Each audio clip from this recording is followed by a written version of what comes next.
Magandang araw, may gagawin mo tayong Christmas light, ayan ang sabi ng may-ari, 50 meter.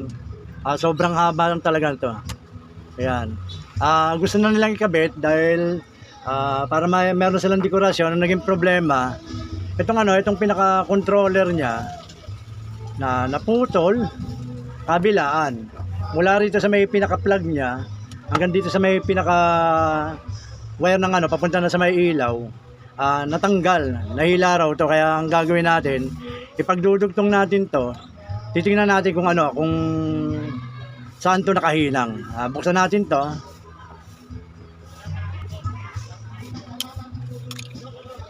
Ayan, ito yung loob niya.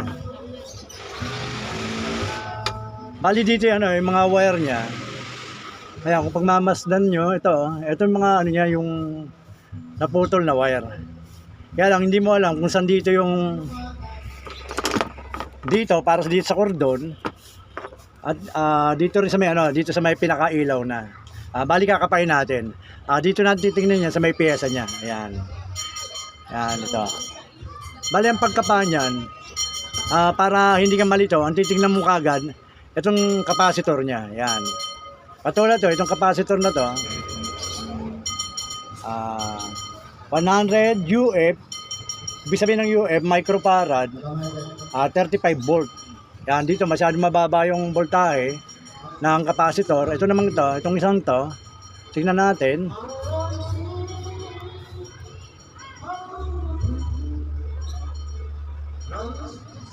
Ito, nakalagay dito, 400 volt, 4.7 microfarad. Ibig sabihin, mataas ang voltahe ng capacitor ito kahit maliit, 400 volt. Ibig sabihin din yan, dito yung dito nakasaksak yung ito, sa capacitor na to, itong pinaka-cordon niya, ito, na isinasaksak natin sa plug natin na 220, dito siya nakalagay, dito siya nakalinya, yan. Bumaba kasi tayo sa capacitor niya, yung taas sa capacitor niya. Tapos ito naman, bali dito siya, yung papunta na siya sa pinaka-lights niya, Christmas light niya, dito, ayan. Kasi ang capacitor niya is 35 volt, ayan 35 volt lang. Kaya ang gagawin natin dito itong papuntang Christmas light, tapos ito namang cordon, ito, yung pinaka-plug dito, kaya hinangin natin. Tapos titingnan natin, kapag hinahinang natin kung gagana na yung ilaw ito. Ayan ang haba. Grabe yung pagkakaikot nila dito sa sa sobrang haba. Ayan. Hihinangin natin dito.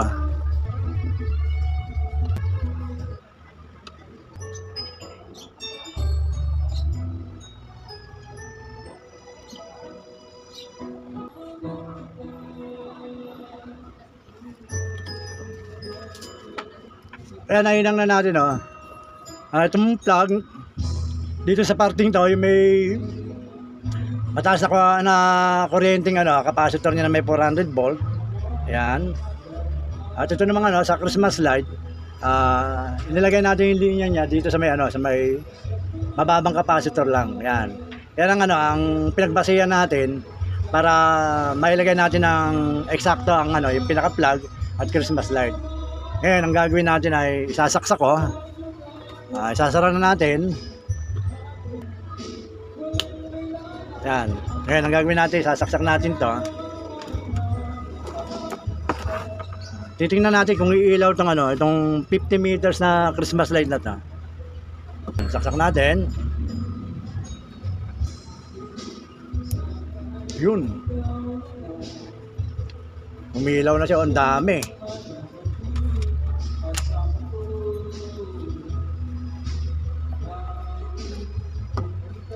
Bali may siya, may controller siya para sa blinker niya. Pindutin natin kung siya, kung gagana. Ayun.